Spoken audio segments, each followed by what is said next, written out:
ಎಲ್ಲಿಂದ ಪ್ರಾರಂಭವಾಯಿತು ಅಂತಂದರೆ, ಈ ಪಾದಯಾತ್ರೆಯ ಸಂದರ್ಭದಲ್ಲಿ ಬ್ಯಾಂಗ್ಳೂರಲ್ಲಿ ಬಂದ ಸಂದರ್ಭದಲ್ಲಿ ಅವರು ಬೆಳಿಗ್ಗೆ ಒಂದು ಸಲ ಬಂದಿದ್ದರು, 12-1 ಗಂಟೆಗೆ ಬಂದು ನಮ್ಮ ಮನವಿಯನ್ನು ಸ್ವೀಕಾರ ಮಾಡಿದರು.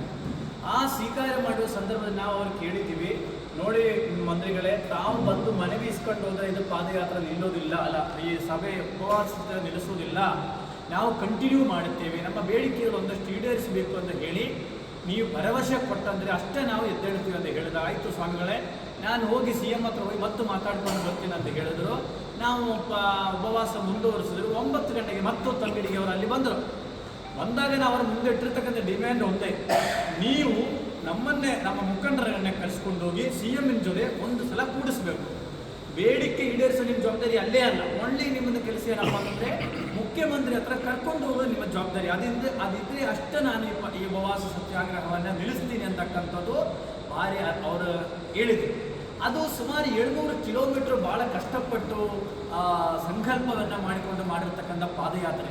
ಆ ಪಾದಯಾತ್ರೆಗೆ ಯಾರು ಅನ್ಯಾಯ ಮಾಡಿದರೋ ಅವರ ಮುಂದೆ ಕಷ್ಟ ಅನುಭವಿಸಲೇಬೇಕು ಅಂತಕ್ಕಂಥದ್ದು ಅದು ದೈವಹಿತ, ದೇವರ ಹಿತ, ಅದು ಇದ್ದೇ ಇರ್ತದೆ.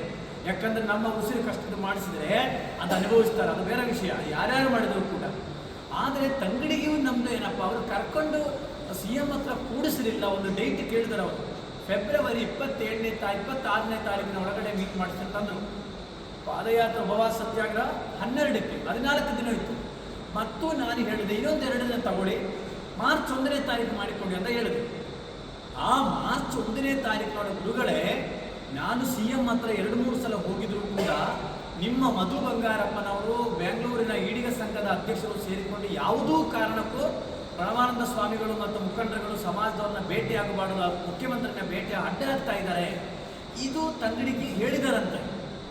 ತಂಗಡಿಗೆ ಅವರು ಸೌಜನ್ಯಕ್ಕಾದರೂ ಒಂದು ಫೋನ್ ಮಾಡಿ, ಸ್ವಾಮಿಗಳು ಈ ಥರ ಆಗಿದೆ, ನಿಮ್ಮನ್ನು ಕರ್ಕೊಂಡು ಹೋಗೋಕ್ಕಾಗಲಿಲ್ಲ ಅಂತಕ್ಕಂಥದ್ದು ಗೌರವಪೂರ್ಣವಾಗಿ ಅವರು ಹೇಳಲಿಲ್ಲ ಅಂತಕ್ಕಂಥ ಒಂದೇ ಒಂದು ವಿಚಾರ ಅವರ ಮೇಲೆ ಇರ್ತಕ್ಕಂಥ ನಮಗೆ ಇರ್ತಕ್ಕಂಥ ಅಸಮಾಧಾನ.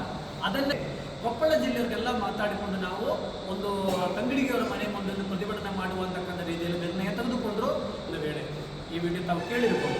ಇದರಲ್ಲಿ ತಂಗಡಿಗೆಯವರಿಗೆ ಹೇಳ್ತಾರೆ, ಪ್ರಣವಾನಂದ ಸ್ವಾಮೀಜಿಯವರ ಹಿಂದೆ ಅವರ ಸಮುದಾಯದ ಮಂತ್ರಿಗಳಿಂದ, ಅವರ ಶಾಸಕರುಗಳಿಂದ ಅಂತ ಹೇಳ್ತಾರೆ ಮೊದಲನೇದು. ಎರಡನೇದೇನು ಹೇಳ್ತಾರೆ ಅಂದರೆ, ನನ್ನ ಮಂತ್ರಿ ಮಾಡಿರುವುದು ಸ್ವಾಮೀಜಿಯವರ ಭ್ರಮೆ ಅಂತ ಹೇಳ್ತಾರೆ. ನಾನು ಅವತ್ತೂ ಕೂಡ ಏನು ಹೇಳಿದ್ವಿ, ನಿಮ್ಮನ್ನು ಮಂತ್ರಿ ಮಾಡಿದ್ರೆ ನಾವಲ್ಲ, ಅದು ನಿಮ್ಮ ಪಕ್ಷ ನಿಮ್ಮ ಇರ್ಬೋದು, ನಿಮ್ಮ ಮುಖಂಡರುಗಳು. ಆದರೆ ರೆಡ್ಡಿ ಶ್ರೀನಿವಾಸು ನನ್ನನ್ನು ಇಲ್ಲಿಂದ ಡೆಲ್ಲಿಗೆ ಕರ್ಕೊಂಡು ಹೋಗಿ ಕೆ ಸಿ ವೇಣುಗೋಪಾಲ್ ಹತ್ರ ಸುಮಾರು ಅರ್ಧ ತಾಸು ಮಾತಾಡಿಸಿದ ವಿಷಯ ಏನಿತ್ತು, ಅದನ್ನ ವಿಡಿಯೋ ಕ್ಲಿಪ್ಸು ಸಮೇತ ನನ್ನ ಹತ್ರ ಇದೆ, ವಾಟ್ಸಪ್ಪಲ್ಲಿದೆ, ಫೋಟೋಸ್ ಇದೆ. ಏನು ಮಾತಾಡಿದೆ, ತಂಗಡಿಗೆ ಅವ್ರನ್ನ ಮಂತ್ರಿ ಮಾಡಲೇಬೇಕು, ಅವರು ಹಿಂದುಳಿದ ಪರಿಶಿಷ್ಟ ಜಾತಿಯ ಅವರು ಸಚಿವರು, ಒಳ್ಳೆ ಕೆಲಸ ಮಾಡ್ತಾ ಇರೋದು ಅಂತ ಹೇಳಿ ಕೆ ಸಿ ವೇಣುಗೋಪಾಲ್ನ ಕರ್ಕೊಂಡು ಫ್ಲೈಟ್ ಟಿಕೆಟ್ ಬುಕ್ ಮಾಡಿದೆ ನೀವೇ, ತಾಜ್ ಹೋಟೆಲ್ ಬುಕ್ ಮಾಡಿದ್ದು ನೀವೇ, ಬ್ಯಾಂಗ್ಳೂರು ಮೌರ್ಯ ಹೋಟೆಲ್ ಬುಕ್ ಮಾಡಿಕೊಡೋದು ನೀವೇ, ಇದೆಲ್ಲ ಮಾಡೋದು ರೆಡ್ಡಿ ಶ್ರೀನಿವಾಸು. ಅವತ್ತು ಹೋಗಿದ್ದ ರೆಡ್ಡಿ ಶ್ರೀನಿವಾಸು ಮಂತ್ರಿ ಆದ ಮೇಲೆ ಬುದ್ಧಿ ಮಠಕ್ಕೆ ಕರ್ಕೊಂಡ್ಬರ್ತೀನಿ, ನಿಮ್ಮ ಸಮಾಜಕ್ಕೆ ಏನಾದರೂ ಕೆಲಸ ಮಾಡಿಕೊಡ್ತೀನಿ ಅಂತ ಹೇಳಿದ ತಂಗಡಿಗೆಯವರು ಮರಳಿ ಬಂದಿಲ್ಲ. ಒಂದು ಫೋಟೋ ಕೂಡ ನಮ್ಮ ಇದೇ ಶ್ರೀನಿವಾಸ್ ಅವರು ಮರಳಿ ನಮಗೆ ಮಾಡಲೇ ಇಲ್ಲ. 2 ಸೇವೆ ಅನುಚಾರವಾಗಿ ನಾವು ಅದಕ್ಕೆ ಉತ್ತರ ಕೊಡಬೇಕಾಗುತ್ತೆ, ಅದು ಕನ್ಸಿಡರ್ ಮಾಡಲ್ಲ. ತಂಗಡಿಗೆಯವರೇನು ಮಾತಾಡಿದಾರಲ್ಲ, ನಿಮ್ಮ ಜೊತೆ ಸಮುದಾಯದ ಶಾಸಕರುಗಳು ಮಂತ್ರಿಗಳು ಇಲ್ಲ ಅಂತ ಉತ್ತರ ಕೊಡಬೇಕಾಗುತ್ತೆ. ತಂಗಡಿಗೆಯವರೇ ಆಡಳಿತ ಪಕ್ಷದಲ್ಲಿ ವಿರುದ್ಧವಾಗಿ ಕೆಲಸ ಮಾಡುವ ಸಂದರ್ಭದಲ್ಲಿ ಆ ಪಕ್ಷದಲ್ಲಿರ್ತಕ್ಕಂಥ ಸಮುದಾಯದ ಶಾಸಕರುಗಳು ಭಾಗವಹಿಸೋದಿಲ್ಲ, ಮಂತ್ರಿಗಳು ಬರೋದಿಲ್ಲ, ಅದು ಖಚಿತ ಅಲ್ವಾ? ಮೊನ್ನೆ 3 ದಿನ ಹಿಂದೆ ಬೋವಿ ಸಮುದಾಯದ ಬಹಳ ದೊಡ್ಡ ಹೋರಾಟ ಇತ್ತು ಬೆಂಗಳೂರಲ್ಲಿ. ಬೋವಿ ಸಮುದಾಯವನ್ನು ಮಾಡಿದರು, ಸುಮಾರು 1 ಲಕ್ಷ ಜನ ಸೇರಿದರು. ಆ ಕಾರ್ಯಕ್ರಮಕ್ಕೆ ತಂಗಡಿಗೆಯವರು ಹೋಗಿದ್ದೀರಾ? ಯಾಕೆ ಹೋಗಿಲ್ಲ? ಯಾಕೆ ಸರ್ಕಾರದ ಪರವಾಗಿ ಮಾತನಾಡಿದ್ರೆ ಆಗೋದಿಲ್ಲ, ಅದು ಯಾರಿಗೂ ಸಾಧ್ಯ ಆಗೋದಿಲ್ಲ. ಆಮೇಲೆ ನಾನು ಜನವರಿ 6ನೇ ತಾರೀಕಿನ ನನ್ನ ಪಾದಯಾತ್ರೆ ಆದ ಮೇಲೆ ನಾನು ಮಾತಾಡ್ತೇನೆ ಸ್ವಾಮೀಜಿಯ ಬಗ್ಗೆ ಎಂದು ಕೂಡ ತಂಗಡಿಯವರು ಹೇಳ್ತಾರೆ ವಿಡಿಯೋಲಿ. ನಿಮ್ಮ ಹತ್ರ ಏನು ನನ್ನ ಬಗ್ಗೆ ಮಾತನಾಡುತ್ತಿದೆ, ಏನೇನು ನಿಮ್ಮ ಹತ್ರ ಏನಾದರೂ ಇದೆ ಅದೆಲ್ಲವನ್ನೇ ಕೂಡ ನೀವೇನು ಮಾಡಬೇಕು, ಬಿಡುಗಡೆ ಮಾಡಬೇಕು. ಈ ಪಾದಯಾತ್ರೆಯನ್ನು ಈ ಮುದ್ದಿಕೆ ಕಾರ್ಯಕ್ರಮವನ್ನು ವಾಪಸ್ ತೆಗೆದುಕೊಳ್ಳೋದು ಏನಕ್ಕೋಸ್ಕರ ಅಂದರೆ ಈಡಿಗರ ಮಾನವೀಯತೆ. ಮತ್ತು ನೀವು ಸರ್ಕಾರದ ಜೊತೆ ಮಾತನಾಡಿಕೊಂಡು ಮತ್ತೆ ಹೇಳ್ತಾ ಇದ್ರಲ್ಲ, ಈಡಿಗರಿಗೆ ನಾವು ಅನ್ಯಾಯ ಮಾಡಿಲ್ಲ, ಎಲ್ಲ ಈಡಿಗರು ನಮ್ಮ ಜೊತೆಯಲ್ಲಿ ಇದೆ ಅಂತ ಹೇಳಿದ್ದಾರೆ.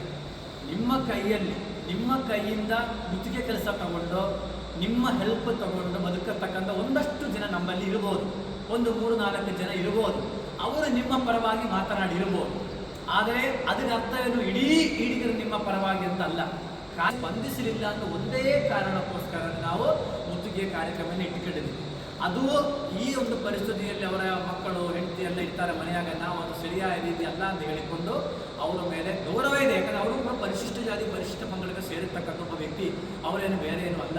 ಆದರೆ ಯಾರದೋ ಮಾತು ಕೇಳಿಕೊಂಡು ಯಾರೋ ಫೀಡ್ ಮಾಡಿರ್ತಕ್ಕಂಥ ಒಂದಷ್ಟು ಇನ್ಫಾರ್ಮೇಷನ್ ತೆಗೆದುಕೊಂಡು ಮಾತನಾಡಿದರೆ ಅದು ಸರಿ ಬರೋದಿಲ್ಲ. ಅಧೀವಿಯದ ದೃಷ್ಟಿಯಿಂದ 6ನೇ ತಾರೀಕಿನ ಕಾರ್ಯಕ್ರಮದಲ್ಲಿ ವಾಪಸ್ ತೆಗೆದುಕೊಂಡಿದ್ದೀವಿ ಮತ್ತು ಮುಂದಿನ ದಿನಗಳು ಈಡಿಗಳು ನಾನು ಕಾರಡಗಿ ಕ್ಷೇತ್ರದ ಸಮಾಜ ಇರುವ ಪ್ರತಿ ಹಳ್ಳಿಗಳಿಗೂ ತಿರುಗಾಡಿ ಅಲ್ಲೊಂದು ಬೃಹತ್ ಸಮಾವೇಶ ಕೂಡ ಕೂಡಲೇ ತೋರಿಸ್ತೀವಿ. ಮುಂದಿನ ಅದು ಸಮಯ ತೆಗೆದುಕೊಂಡು ಕಾರಡಿಗೆಲ್ಲ ಕಡೆ ತಿರುಗಾಡಿ ಆ ಕಾರ್ಯಕ್ರಮ ನಾವು ಮಾಡ್ತೀವಿ. ಇದು ತಂಗಡಿ ಮತ್ತು ಪ್ರಣವಾನಂದ ಸ್ವಾಮೀಜಿ ವರ್ಷ ಬರಬಾರ್ದು. ಇದು ಪ್ರಣವಾನಂದ ಸ್ವಾಮೀಜಿ ಹೇಗೆ ಸರ್ಕಾರ ಅಂತಕ್ಕಂಥ ರೀತಿ ಬರಬೇಕು. ಮತ್ತು ಮಾನ್ಯ ಮುಖ್ಯಮಂತ್ರಿಗಳು, ನಾನು ಮೊನ್ನೆಯೂ ಕೂಡ ಕೇಳಿದ್ದೀನಿ, ಮಾನ್ಯ ಮುಖ್ಯಮಂತ್ರಿಗಳು ಬಜೆಟನ್ನು ಮಂಡಿಸಿದರು. ಆ ಬಜೆಟಲ್ಲಿ 1 ರೂಪಾಯಿಯೂ ಕೂಡ ಈಡಿಗ ಸಮುದಾಯಕ್ಕೆ ಕೊಡಿಸಲಿಲ್ಲ. ಅದಕ್ಕೂ ಕೂಡ ಮುಖ್ಯ ಕಾರಣ ಯಾರು? ಈ ಮಧು ಬಂಗಾರಪ್ಪ ಅಂತ ಸಚಿವರು. ಮಧು ಬಂಗಾರಪ್ಪನವರ ಬೇಜವಾಬ್ದಾರಿಯಿಂದ, ಮಧು ಬಂಗಾರಪ್ಪನವರ ನಿರ್ಲಕ್ಷ್ಯದಿಂದ ಏನಾಗಿದೆ, ಸಮುದಾಯಕ್ಕೆ ಅನ್ಯಾಯವಾಗಿದೆ. ಅದರಲ್ಲಿ ತಂಗಡಿಗೆಯವರು ಭಾಗ ಅಲ್ಲ. ತಂಗಡಿಗೆಯವರು ಈ ಒಂದು ಸರಿ ನಮಗೆ ತಿಳಿಸಲಿಲ್ಲ ಅನ್ನೋ ಒಂದೇ ಕಾರಣಕ್ಕೋಸ್ಕರ, ಮತ್ತು ಯಾರ್ಯಾರು ಅನಂತರ ಏನು ಸ್ಟೇಟ್ಮೆಂಟ್ ಕೊಟ್ಟಿದ್ದಾರಲ್ಲ ಅದೆಲ್ಲ ನಾವು ಲೆಕ್ಕಕ್ಕೆ ತೆಗೆದುಕೊಳ್ಳೋದಿಲ್ಲ. ಅವರು